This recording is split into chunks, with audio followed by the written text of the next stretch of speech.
Fala pessoal do canal Intimidade com Deus. E pessoal, hoje nós estamos aqui começando mais um vídeo aqui no nosso canal. E hoje, pessoal, nós vamos estar entendendo a questão dos vícios da pessoa. Seja os vícios mentais, físicos e também até o espiritual também. Então a gente vai estar falando sobre essa questão aí dos vícios e nesse vídeo aqui. E eu espero que vocês gostem, eu espero que esse vídeo possa ajudar bastante vocês a estar entendendo esse lado, né?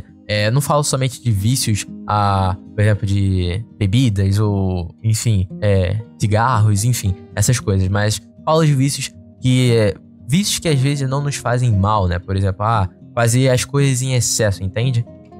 Coisas que tudo que é em excesso não nos faz bem, né? Nada em excesso faz bem. Tudo tem que ser o equilíbrio. Nem muito pouco, dependendo, né, do negócio. E nem muito, né, do negócio. Tem que ser achar o equilíbrio, né? Então, a gente vai falar aqui um pouquinho sobre essa questão do vício. E pra gente falar aqui, eu vou usar o livro, né, mais uma vez, o Jesus, o maior psicólogo que já existiu, de Mark Berger. Falando sobre isso, sobre a questão dos vícios. Eu espero que vocês gostem. Então, se vocês gostaram, já sabe, deixa o seu like e se inscreve no canal. Quem não for inscrito e que nós estamos indo rumo aí a 300 inscritos e tá podendo entregar mais e mais pessoas a palavra de Deus. Então, eu espero que vocês gostem desse vídeo. Então é isso. Sem mais delongas, bora pro vídeo. Então, galera, ele vai falar pra gente aqui, e primeiro ele vai dar um exemplo, né, que Jesus nos conta, que tá lá em Lucas, capítulo 18, versículo 18, também ao 25. Ele vai falar pra gente sobre o moço rico, né? E diz assim, ó: certo líder judeu perguntou a Jesus: bom mestre, o que devo fazer para conseguir a vida eterna? Jesus então respondeu: por que você me chama de bom? Só Deus é bom e mais ninguém. Você conhece os mandamentos: não cometa adultério, não mate, não roube, não dê falso testemunho contra ninguém, respeite o seu pai e sua mãe. Ou seja, porque Jesus afirmou que esse cara conhecia os mandamentos? Porque esse cara era um líder judeu, então certamente ele tinha que conhecer os mandamentos. Então, por isso que ele fala isso. Continuando.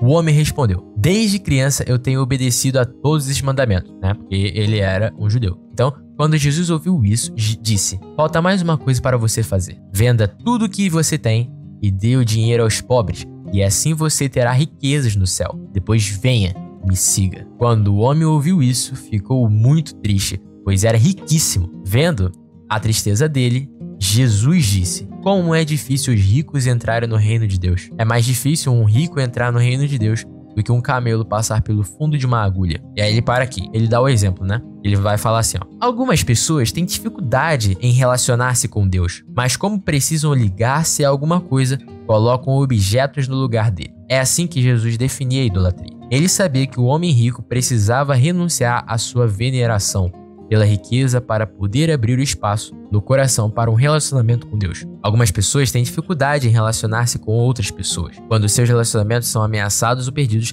elas os substituem por objeto. Esta é a definição de vício. O antigo problema da idolatria manifesta-se como o problema moderno do vício. Como descobriu o homem rico, quando os relacionamentos são substituídos por objetos, renunciar a estes pode ser muito difícil. Apegar-se a um objeto para compensar a nossa necessidade de amor insatisfeita pode funcionar mais temporariamente. A euforia que extraímos da posse de certos objetos pode nos fazer esquecer que, na verdade, precisamos de algo mais profundo. No entanto, como o objeto é apenas um substituto do amor que trocamos nos relacionamentos, essa satisfação nunca é duradoura. Precisamos retornar repetidas vezes ao objeto para afastar os sentimentos de vazio e insatisfação. Segundo Jesus, o ídolo é um substituto do amor, porque é uma tentativa de colocar um objeto no lugar de um relacionamento amoroso. O vício é um substituto do amor pela mesma razão. Lidar com as pessoas que não se sentem amadas e por isso se voltaram para o vício pode ser útil,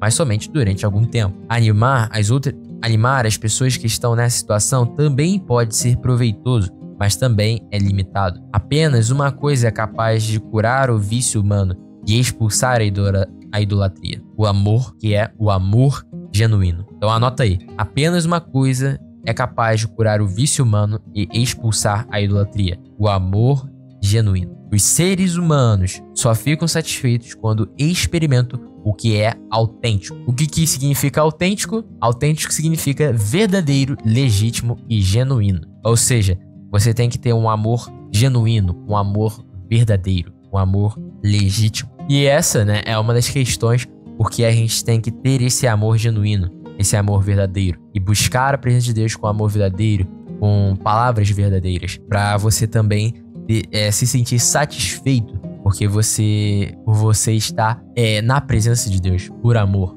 não é? Um amor verdadeiro. Porque é como ele fala aqui, os seres humanos só ficam satisfeitos quando experimentam o que é autêntico, ou seja, o que é genuíno, verdadeiro e legítimo. Então, ame a Deus com amor verdadeiro, busque a presença dele com amor verdadeiro, fale com ele de uma forma verdadeira, de uma forma simples, em nome de Jesus. E aí, ele vai falar também sobre o vício e a idolatria. Ele dá esse exemplo aqui dessa palavra.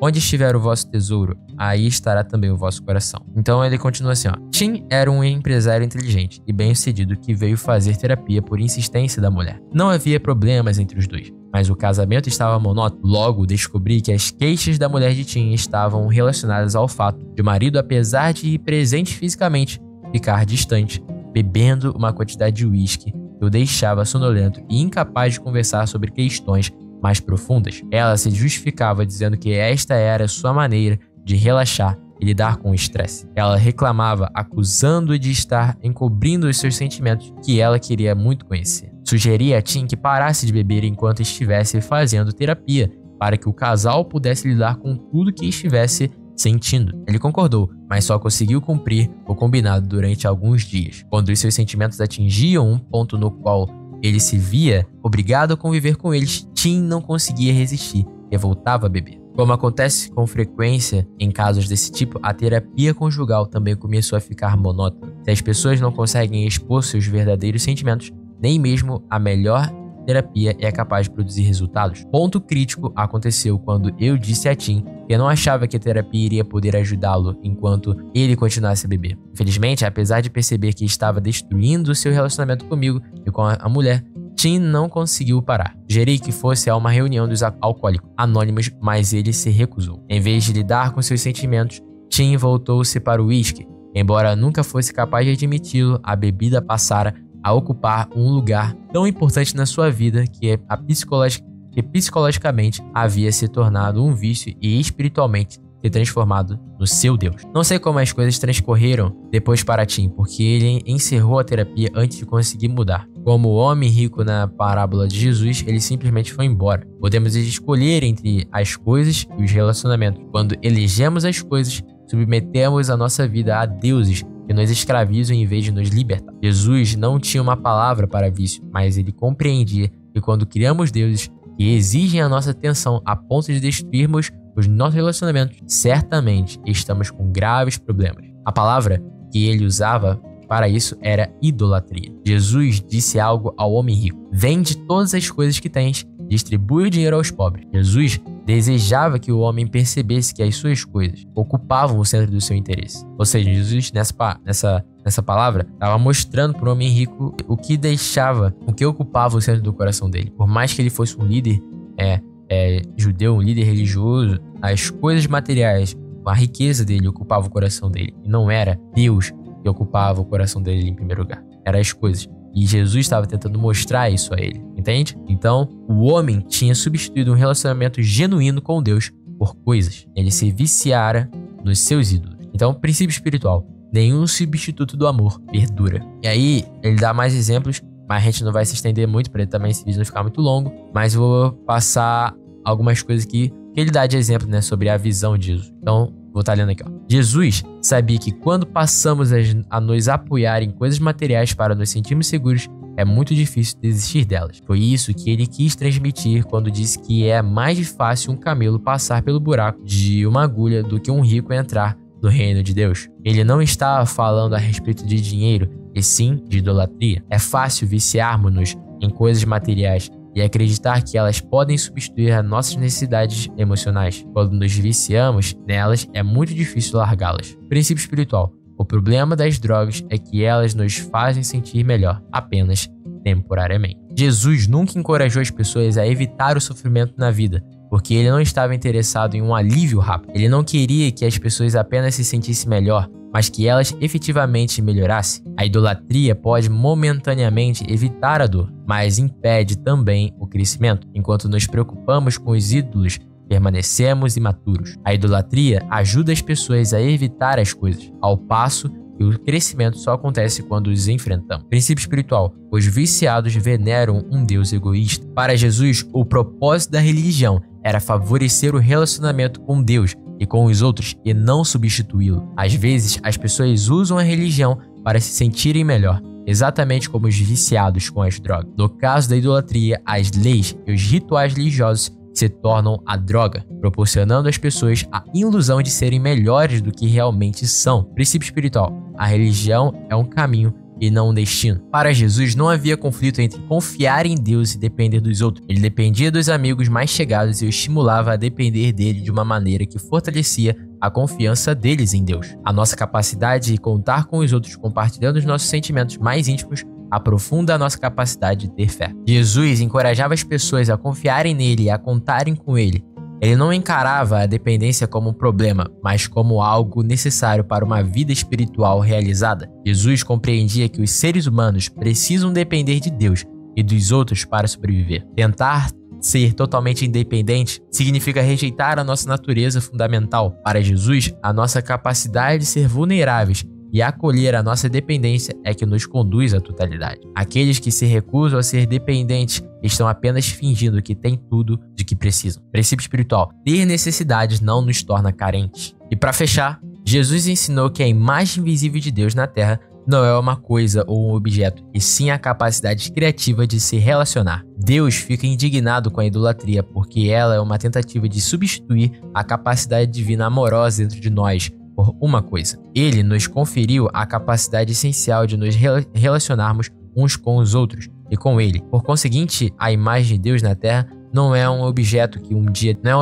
dia degenerará e será destruído, mas a capacidade eterna de se relacionar que transcende o tempo. Princípio espiritual. Amar os outros é a expressão visível de Deus. Bom, galera, então nesse vídeo nós falamos, entendemos mais sobre o lado do vício. É claro que eu passei bem pincelado, bem por cima mesmo, do que ele fala aqui nesse livro, No livro ele fala muito mais a fundo, mas eu não falei tudo, até mesmo para o vídeo não ficar muito grande. Mas com certeza a gente vai trazer mais e mais desse livro pro canal aqui também, e vamos falar de mais assuntos também. Então, para vocês se prepararem para os próximos vídeos do canal, já se inscreve e ativa o sininho e não perde os próximos vídeos. Deixe seu like para o YouTube entender que esse vídeo é relevante e assim a gente levar o evangelho aos confins da terra. Então, é isso. O vídeo vai ficando por aqui. E comente aí embaixo, o que vocês entenderam e o que a gente pode entender mais sobre a questão dos vícios e como melhorar. Comente aí embaixo como melhorar na questão dos vícios. Então, comente aí o que você acha. Então é isso, até o próximo vídeo. E lembre-se, busque ter intimidade com Deus. Valeu!